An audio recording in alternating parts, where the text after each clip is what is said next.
കുടിക്കുമ്പോൾ ശ്രദ്ധ വേണം. ചെറുനാരങ്ങ വെള്ളം ആരോഗ്യത്തിന് അത്യുത്തമമെന്നാണ് പൊതുവെ പറയുക, പ്രത്യേകിച്ച് തടി കുറയ്ക്കുക പോലുള്ള കാര്യങ്ങൾക്ക്. എന്നാൽ അമിതമായാൽ അമൃതും വിഷമെന്ന് പറയുന്നത് പോലെ ചെറുനാരങ്ങ വെള്ളവും അധികമായാൽ ദോഷം വരുത്തും. ചെറുനാരങ്ങ വെള്ളത്തിന്റെ ചില ദോഷവശങ്ങളെക്കുറിച്ചാണ് ഇന്ന് പറയുന്നത്. നാരങ്ങ വെള്ളത്തിൽ ധാരാളം സിട്രിക് ആസിഡ് അടങ്ങിയിട്ടുണ്ട്. നാരങ്ങാ നീരിലെ ഉയർന്ന അളവിലുള്ള അമ്ലം ഇനാമലിനെ അലിയിക്കും. ഇത് കൂടുതലാകുന്നതോടെ പല്ലിന് വേദനയും പുളിപ്പ് പോലുള്ള അസ്വസ്ഥതകളും അനുഭവപ്പെടും. ദന്തകോശ നഷ്ടം, പല്ലിൽ കറ, ദന്തക്ഷയം എന്നിവയും ഉണ്ടാകും.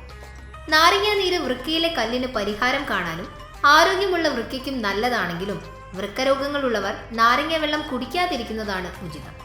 നാരങ്ങ ഇനത്തിൽപ്പെടുന്ന പഴങ്ങളിൽ പൊതുവെ ഉയർന്ന അളവിൽ പൊട്ടാസ്യം അടങ്ങിയിരിക്കും. വൃക്കയിൽ തകരാറുണ്ടാകാൻ ചിലപ്പോൾ ഇത് കാരണമാകും. നാരങ്ങാ നീരിലെ വൈറ്റമിൻ സി ഭക്ഷണത്തിൽ നിന്നും സ്വീകരിക്കുന്ന ഇരുമ്പിന്റെ അളവ് ഉയർത്തും. ഇതിന്റെ ഫലമായി ശരീരം ഇരുമ്പ് സ്വീകരിക്കുന്നത് കുറയുകയും ശരീരത്തിനകത്ത് ഇരുമ്പ് അടിഞ്ഞുകൂടുകയും ചെയ്യും.